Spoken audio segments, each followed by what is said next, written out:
Bismillahirrahmanirrahim. Assalamualaikum warahmatullahi wabarakatuh.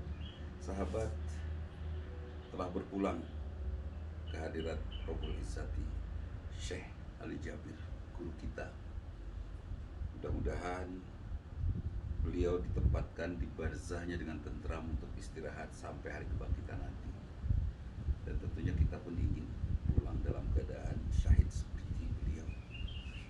Semua yang kena pandemi sepanjang meninggal dalam keadaan muslim, surga tempat pulangnya. Nah, sahabat, bagaimana memotong pandemi ini supaya berhenti? Ada inisiatif dari pemerintah untuk memanfaatkan vaksin. Vaksin yang sudah disiapkan Sinovac dari Cina. Saya nggak yakin kalau ini halal, karena pasti Cina menggunakan media babi sebagai temannya, wallahu alam. Tapi katanya MUI sudah menyatakan halal, BPOM sudah menyatakan halal, silakan. Oke, saya percaya kepada Majelis Ulama. Segala resikonya tentu dipikul ya oleh mereka yang menyatakan halal.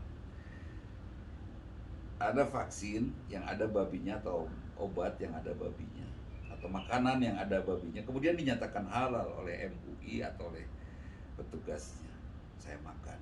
Saya tidak haram makannya. Yang haram dia yang memikulnya, yang mengeluarkan fatwa halal. Nah, kemudian sekarang juga ada pernyataan bahwa ini aman. Oke, saya setuju aman.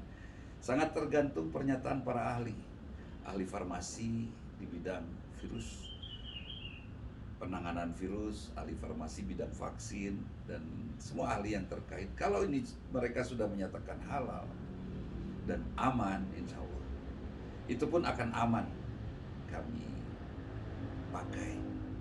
Tapi kalau ternyata tidak aman dan karena terpaksa dinyatakan aman, itu artinya mengorbankan kami. Kami mungkin akan tetap dibuat aman oleh Allah, tapi Allah akan hukum Anda. Hati-hati ya mengambil keputusan dan mengeluarkan fatwa. Kemudian penguasa mengatakan ini aman, gitu ya. Oke, kita akan taat insya Allah. Kalau itu aman, kalau ternyata itu tidak aman dan padahal dinyatakan aman oleh penguasa, insya Allah kami akan divaksin. Dan itu insya Allah aman bagi kami karena Allah yang mengaturnya, bukan penguasa. Nanti penguasanya akan dibuat tidak aman oleh Allah. Sebut saja misalnya di sini ada Kang Epul sebagai penguasa mengatakan, oh aman, jadi sudah saya divaksin. Kang Epul tidak, karena tahu vaksinnya apa. Saya divaksin, insya Allah saya aman, dilindungi oleh Allah karena taat saya kepada pimpinan. Tapi Kang Epul sebagai pimpinan yang menyatakan aman padahal tahu tidak aman, insya Allah akan kena getahnya. Ya, tidak akan terlalu lama kok kalau urusannya keselamatan manusia. Tidak akan nunggu sampai hari kiamat, tidak akan nunggu sampai hari kematian, tidak. Dalam hidupnya saja sih dia akan diberi penderitaan oleh Allah. Tapi mudah-mudahan vaksin ini memang aman, ya. Vaksin ini memang aman. Dan saya tidak yakinnya karena itu yang namanya buatan Cina itu selalu saja bersahabat dengan babi untuk memudahkan penyerapan. Pikiran saya nih yang awam, penyerapan itu akan melibatkan babi untuk memudahkan penyerapan vaksin ke seluruh tubuh. Obat misalnya, kenapa obat-obat dari sana begitu relatif lebih efektif? Ya karena menggunakan babi, ya. Kalau kita muslimin biasanya menggunakan madu untuk memudahkan penyebaran nutrisi ke seluruh tubuh kita, menggunakan madu. Kalau mereka mungkin menggunakan babi. Wallahu alam, saya tidak paham tentang itu. Kemudian kepada kepala daerah, ya, Departemen Kesehatan, kalau sudah menyatakan aman, saya ikut. Menteri Kesehatan, insya Allah saya ikut, Pak Menteri, saya akan divaksin. Kalau Anda menyatakan ini benar, aman. Kalau ternyata di balik itu ada ketidakamanan, itu tanggung jawab Anda. Kemudian kalau vaksin ini ternyata memang tidak aman dan ternyata memang ada niat dagang vaksin kepada para pedagang yang mengambil untung dari vaksinasi ini, selamat. Pertama, Anda mendapatkan penderitaan di dunia karena penderitaan yang Anda sebar kepada kami. demi keuntungan Anda. Di akhirat sudah jangan ditanya lagi itu mah. Itu urusan Allah. Kemudian kepala daerah, kalau saya sebagai gubernur, sebagai bupati, wali kota, ternyata tahu vaksin ini aman, mungkin saya tidak akan nyuruh kepada warga saya untuk membuat kampanye suntik vaksin. Saya, warga Adipati, siap divaksin, nggak usah ada kata-kata itu. Aman kok. Ya, seperti vaksinasi yang diberikan kepada bayi itu selama aman nggak ada kampanye seperti itu kan. Yang perlu bukan kampanye tapi sosialisasi. Dan apakah saya punya penyakit penyerta, walau alam puskesmas juga tidak tahu. Saya harus diperiksa dulu di lab dan lain sebagainya. Setelah beres baru divaksin. Kalau ternyata tidak aman, baru saya diizinkan untuk tidak divaksin.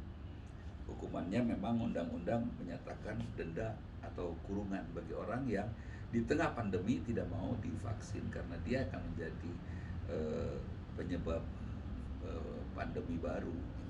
Saya sepakat. Tapi kalau kepala daerah tahu bahwa ternyata ini tidak aman, terus dipaksakan kepada warganya demi posisi dan dukungan dari pihak atas, atasannya maksudnya, insya Allah ya, wali kota, Pak Bupati, Pak Gubernur, saya nurut divaksin seperti yang Anda bantuan. Tapi satu hal, kalau ada ketidakamanan, mungkin Allah akan tetap menyelamatkan saya. Kalau tidak di dunia, saya akan ke surga.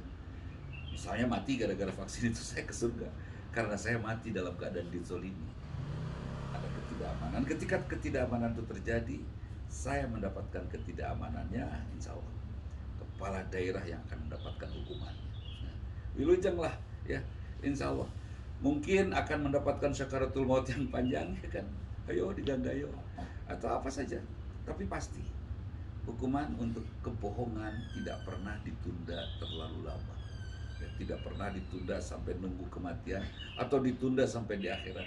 Untuk kebohongan biasanya di dunia juga sudah akan diplesetkan oleh Allah. Ya, sudah pasti akan dapat ya. Itu sahabat, kalau saya ajak kepada sahabat semua, mari kita ikuti program vaksin ini. Mudah-mudahan Allah melindungi kita karena saya tahu bahwa la yadurruhum wa la yanfa'uhum. Apapun yang ada di muka bumi ini tidak memberi manfaat, juga tidak memberi madarat ya. Semuanya sama saja. Allah yang memberi manfaat dan madarat. Ketika itu disuntikan kepada saya, kata Allah aman, aman. Kata Allah tidak aman, tidak aman. Seperti itu. Jadi saya beriman kepada Allah. Allah yang akan memberikan manfaat dan madarat kepada saya.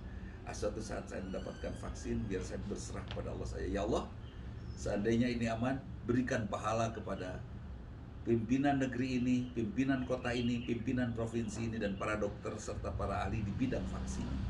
Berikan pahala kepada mereka. Tapi sebaliknya, seandainya justru ini tidak aman, ya Allah, kami serahkan padamu untuk memberikan hukuman kepada siapapun yang memaksakan ini terjadi. Terlebih kepada mereka yang berdagang mencari untung di tengah-tengah pandemi sekarang ini. Wallahu a'lam, kita serahkan kepada Allah. Mudah-mudahan Allah ridho kepada kita dan mudah-mudahan negeri ini dilindungi oleh Allah. Dan para pimpinan kami yang sekarang ini sedang berkuasa mudah-mudahan dilindungi oleh Allah keselamatannya dan hidayah tetap bersamanya sampai pada akhirnya kita semua pulang ke hadirat Allah Rabbul Izzati. Mudah-mudahan bermanfaat. Itu saja. Aku qouli hadza wa astaghfirullah li wa lakum. Assalamualaikum warahmatullahi wabarakatuh.